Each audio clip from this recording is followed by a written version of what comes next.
Mga boards, grabe, galit na galit yung mundo. You know? Yumayanig yung lupa. Kaya kailangan natin magpausok. Uy! Grabe, ang baba ng kidlat. Asa, bumababa na sa lupa. Grabe lakas ng kidlat dito mga boards sa amin. Gabing gabi. Kailangan natin magpaapoy. Let's go na, let's go up. Takot sila sa apoy mga boards yung kidlat. No! I'm playing with Papa. No, thunderstorm is coming.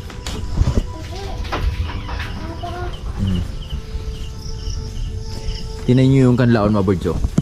Diba napakadilim? Bigla na lang liliwanag yan dyan. Tingnan natin. Papaapoy kami. Diba? Pasok sa loob, pasok. Lawrence, pasok, Lawrence. Okay. Pasok.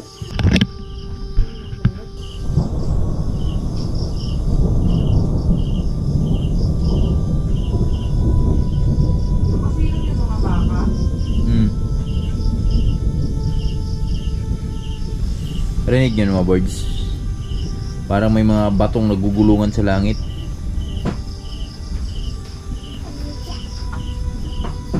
Yan, sino yung kabila, oh. Bigla na lang liliwanag yung langit dun sa kabila, oh.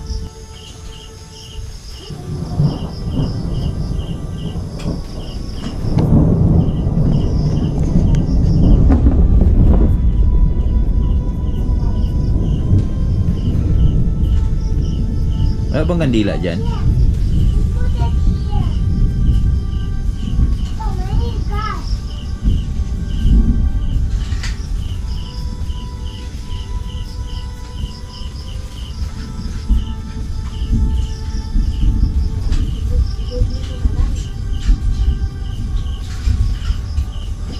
Grabe pag andito ka talaga sa buhay-buhay ng birds.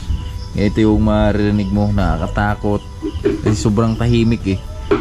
Tapos yan, sobrang dilim. Tapos bigla na lang liliwanag. Tapos bigla na lang puputok yung kidlat. Mga birds, good morning! Sa mapagpalang umaga sa ating lahat. At syempre, una sa lahat, pasalamat lang tayo sa mahal na Panginoon. Dahil binigyan naman tayo ng panibagong lakas ngayon. At panibagong buhay. Yan, panibagong hamon na naman sa buhay natin ngayong araw na to. At gusto ko lang ma-share sa inyo yung mga nangyayari kagabi mga birds. So di natin alam kung ano na talagang nangyayari sa mundo. Gawa nung may mga ilang clips ako nakukuhanan kagabi dun sa mga pagkulog mga birds. Sobrang lakas talaga. So halos pag kumulog sa taas, yumayanig talaga yung buong bahay namin. Talagang nakakatakot. So kagabi nga, tapos sabay sobrang ano pa ng kidlat. Buti ka mo mga birds, di na sinasinabayan ng ulan kagabi. So may nagbabadyang napakalaki ng ulap kagabi, yung mga ulan ba. So kahit pa paano natunaw siya dun sa kulog na sobrang lakas at kidlat. So di na tumuloy. Iba na talaga. So kailangan lang talaga ngayon mga birds ay lagi lang tayong magdasal na sana gabayan tayo lagi. So kung ano may mangyayari sa mundo natin, so kailangan lang talaga lagi tayong handa mga birds sa mga darating na sakuna sa buhay natin. So tulad ng mga lindol na karaan, so si Mrs. kagabi hindi pa rin mapigilan yung nervyos niya. Kasi yung nervyos nga niya dun sa lindol na karaan mga birds, nakadalawang lindol na siya dito eh, yung naranasan namin. So andyan pa rin. So iba pa naman yung kidlat kagabi mga birds. Kasi tapos yung kulog, pag kumidlat na siya mga birds, pati yung ilaw na aapektuhan. Yung ilaw namin dyan nagkukurap. So ganun siya kalakas, ganun siya katindi talaga. Kala mo yung guguho na yung mundo ba. So wag naman sana, kasi wawa naman yung mga bata. So di pa nila na-enjoy yung ano dito sa mundo ba, kagandahan. So ngayon mga birds, yan, i-share ko lang mga birds, no. So ngayon mga birds, di ba nag-abuno tayo? Gusto ko lang i-update sa inyo yung mga kalabasa natin kasi di ba nakaraan nag-abuno tayo, nakaraang Sabado pa. So ilang araw na lumipas, so binigyan din tayo ng ulan. Ngayon gusto ko lang kayong i-update sa mga kalabasa namin kung ano yung takbo ng kalabasa namin dito. So ito, nakakain na sila ng abuno. So medyo umangat na sila konti. Ito na mga birds, oh. Mga kalabasa natin dito sa baba yan, ha. So medyo madamo na kasi dito. Yan, so sabi ko nga Tatay Riot, so sana magtuloy-tuloy na yung init para maararo na to dito Tatay Riot yung gilid. Gidli. Ito na yung mga kalabasa natin. So medyo na late to dito mga birds yung kalabasa natin dahil medyo nahuli ng isang araw to sa pagtanim. Isang araw lang naman. At yung sa pag-i-spray kasi nakaraan, so hindi na agad na, isang beses lang to nakatikim ng pulyar. Tapos tsaka natin nasundan ng abuno. So dun sa taas, iba yung takbo dun sa taas, medyo angat sila dito konti. Pero konti lang naman. Ito yung mga kalabasa natin mga birds. Yan. Ito yung Maharlika na variety. So hanggang dulo yan. So ayun, oh, may mga nakaranas pa nga ng pagbaha pala nakaraan, oh. Dito sa mga kalabasa natin. Yan. Pero laban yan. Yan, oh. Ang gandahan dito, bukas mag-apply tayo ng pulyar dito. Applyan natin sila ng pulyar para medyo gumanda yung ano. Kasi may bisita tayong darating bukas mga birds, abangan nyo. Yan, salamat dun sa may bisita siya dito sa atin. Abangan lang natin mga birds, kasi may bibisita dito bukas sa atin para sa ating mga pananim. So ngayon, ito yung isa sa mga sasampulan natin sa produkto niya. Ganda, oh. Medyo, yung dahon medyo malaki na sa palad ko. Yan, oh. Ito na yun ay, ang kalabasa natin ngayon ay mag-ano na, 2 weeks na. 2 weeks na yung kalabasa natin simula nung pagtanim. Ay, ang ganda. Ganda ng flowers. Ayan,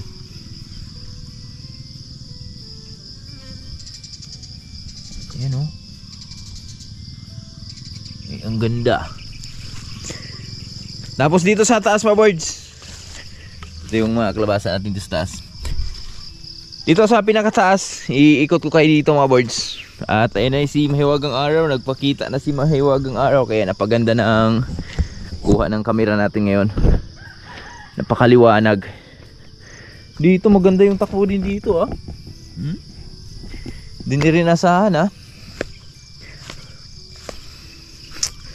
At mga birds, meron akong i-share sa inyo dito. Meron kasing akong organic na ang mga dumi ng baboy nakaraan. So sinubukan ko lang. At ito yung resulta. Napakaganda ng resulta mga birds. Nag-try lang ako ng ilang puno. So at least next time makapag ano na tayo, masubukan na natin nakapag-try na tayo. So masubukan na natin yung susunod na kung makapagtanim pa tayo ng kalabasa, siguro doon sa area sa taas. So ganda talaga siya pag haluan pala ng organic mga birds. Dito pala yung tsinelas ko, kaya pala hanap ako ng hanap. Mag na yan. At abangan nyo pala mamaya, dahil araw ng Friday ngayon, tayo ay mag-harvest sa ating mga ampalaya. Third harvest. So itong harvest na to mga birds, medyo magandang harvest to ngayon dahil sagad-sagad to mamaya. Tsaka maganda yung ating quality ng ating ano ngayon, mga ampalaya dahil naalagaan ng ulan yan eh. O syempre bago tayo magtungo dyan, ito lang muna yung isi-share ko sa inyo. Ito yung sinasabi ko mga birds na ginamitan ko ng organic. Organic na dumi ng baboy. Yan, ito. Ito siya. Diba? Ang ganda ng takbo niya. Maraming white fly. Oh. Yun yung dahon. Iba siya dun sa mga kasamahan niya mga birds. Oh. Ito kasing dalawa mga birds. Yan yung mga nailagay natin. Ito yung sobra dun sa organic. Oh. So ilagay natin dito. Ilagay natin sa gidli. Yan. Organic fertilizer yan. Yung dumi ng baboy ito nung nakaraan na pinatigas natin. So mayroon pa isang sako doon. Pwede nating ano yun, halo dito sa kabila. Yan oh. O di ba? Ganda yan. Pati dito. Maganda pala yung resulta niya. Tay, good morning.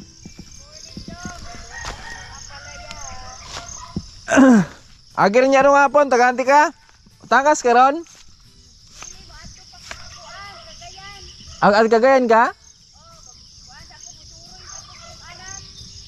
Sige next time te. Pagulay ni mo. Sige sige. Okay. Si Tinini, yung kamag-anak namin. Grabe bunga ng palaya mga birds. Mamaya pasilip ko sa inyo. Yan, iba lang talaga. Yun talaga yung ano mga birds, magandang halimbawa no. Magandang halimbawa dun sa mga kalabasa natin.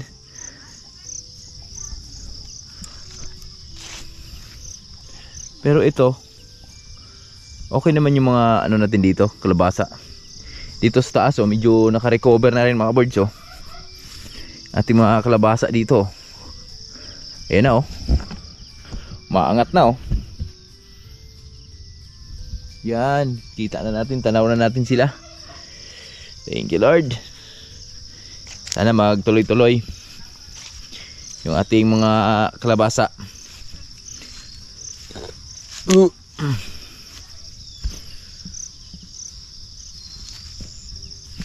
Dami dito mukhang kailangan ko ng isprehan yung damo dito mga birds. Ito kasi mukhang di siya makukuha sa araro ni Tatay Rayot. Tingnan na lang natin kung ano yung magiging ganap dito sa ilalim ng palaya natin, ilalim ng mga papayahan sa ating mga kalabasa.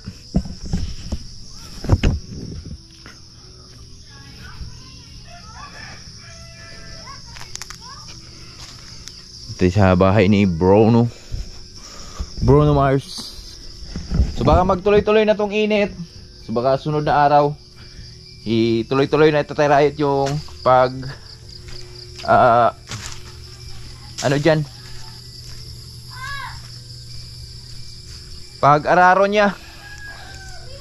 So yung dito sa harap ng bahay sa treehouse, ito na yung ganap ng ating kalabasa dito ngayon. Medyo etong dalawa at tatlo medyo maganda kasi ito medyo late dahil natalungan nung mga dahon ng saging. Pero ito goods. Ito na yung kagandahan sa kalabasa pag na-apply na ng abono. Tapos abangan na yung sunod apply na ito mga birds. Pangalawang pakain natin sa ating mga kalabasa ng abono dahil haluan na natin ng isang ano to, dalawang klaseng abono na yung ating gagawin dito, gagamitin. Yan mumuti ganda. Ganda. Tapos ang kulang dyan paberdihin lang natin kasi wala kasi tayong urea ang ginamit ngayon. So yung kita natin, napapansin natin yung mga dahon ng kalabasa natin medyo nanilaw-dilaw pa. So di pa masyadong berde yung kanilang dahon. Pero abangan nyo kasi sunod nating abono dyan, baka sa ados yan, haluan na natin yung urea yan. Dalawang klaseng abono yung gamitin natin dyan. At sa pangatlo, doon na tayo improve na ng ibang klaseng abono. So yung mga saging namin dito mga boards, yan o, hunatan. Ito yung mga saging natin dito mga boards, oh. Naka-recover na sila, kaso lang kailangan namang tabasan yung mga damo. Pero ischedule namin ni Tatay Rayo to. Sabi ko kay Tatay Rayo, ischedule namin to para matabas natin ba. Isaglit lang naman to. Pero ito dito, pwede na itong isprehan dito. Yun lang oh, yung mga mahaba ba. Pero saglit lang yung mga birds. Isang ano lang yan, schedule lang yan. Sayang kasi pag napabayaan natin, pag di na siya tayo masyadong busy doon sa farm. So sa kalabasa naman wala namang problema dahil ang ano dito, spray abono lang naman yung ano natin dito. Di mo na kailangan ng harog-harog dito. Doon niya. Morning mga kaboard! Dito yung mother kong maganda. Yan. Tatay Rayot, maaga siyang bumaba dahil nagpagamot kay Lola.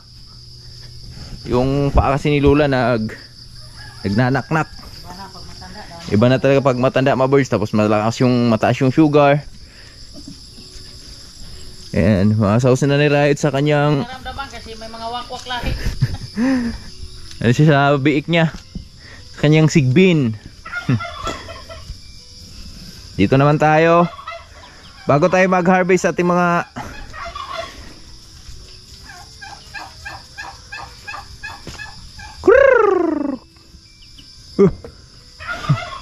bago tayo mag-harvest ating mga ano mga boards, ang palaya, papaligo lang muna tayo dito sa ating mga alagang mamoy. Yan, liguan natin. Uy, payagas. Ayun, meron. Kala mo lang yun, wala. Pero meron.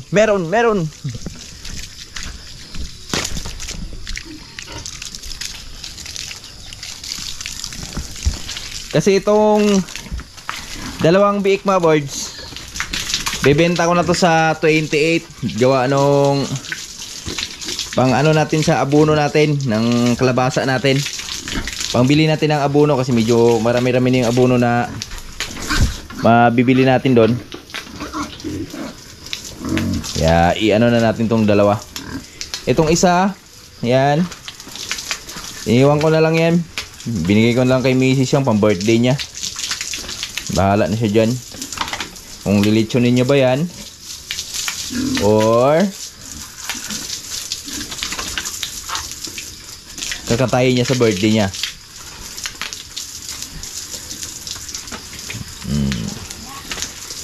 So itong dalawa inanukon mo lang muna kasi sabi ko pang finance ko to sa kalabasa namin,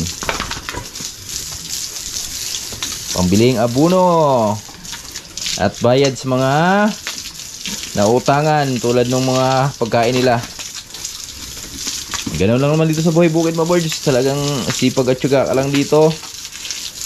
So pag may maalaga ka o pag nakinapos ka ng mga budget, so meron kang maibibenta tulad ng mga ganyan, kailangan mo ng abono, pambiling abono, so at least meron kang makukuha, mapagkuhanan. So isang buwan to sila nung 20 mga boards, itong mga biik na to. So anong date na ngayon? So napakain lang natin ng isang buwan, mahigit isang buwan.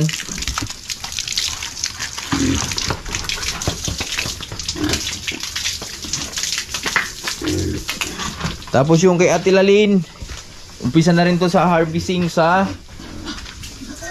29. Undas mga birds, para undas. So umpisa na rin, tingnan natin kung magkano kikitain nila dito sa kanilang mga biik. Baboy, no, baboy. Let's go. Paligo lang muna tayo kasi magpapakain tayo ng ating mga baboy. Pakain lang muna tayo ng mga manok natin, mga birds.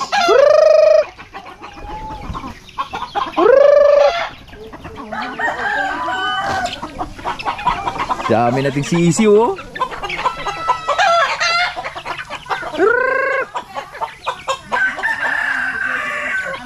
Yan.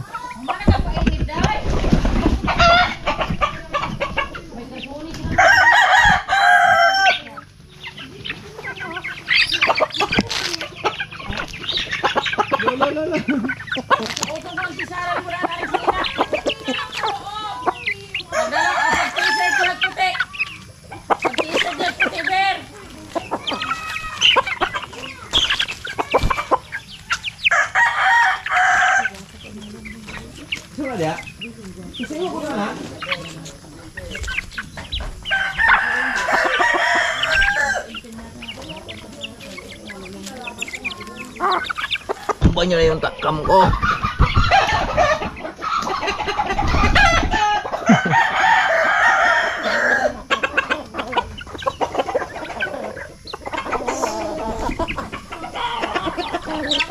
Dami na tayong mga tinula son, mga boys.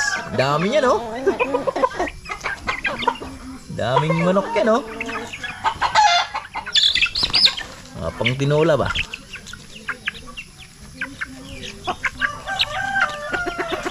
Bisita tayo dito. Bulatin natin.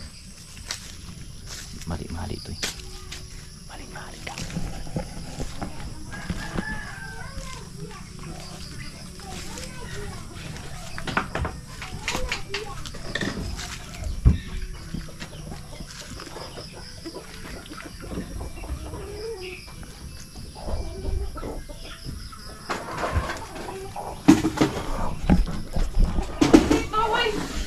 Madam, Mindanao na ka.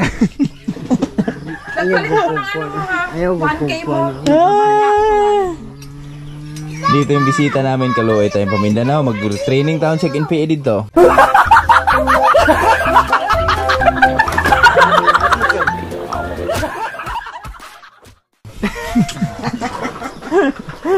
Hi!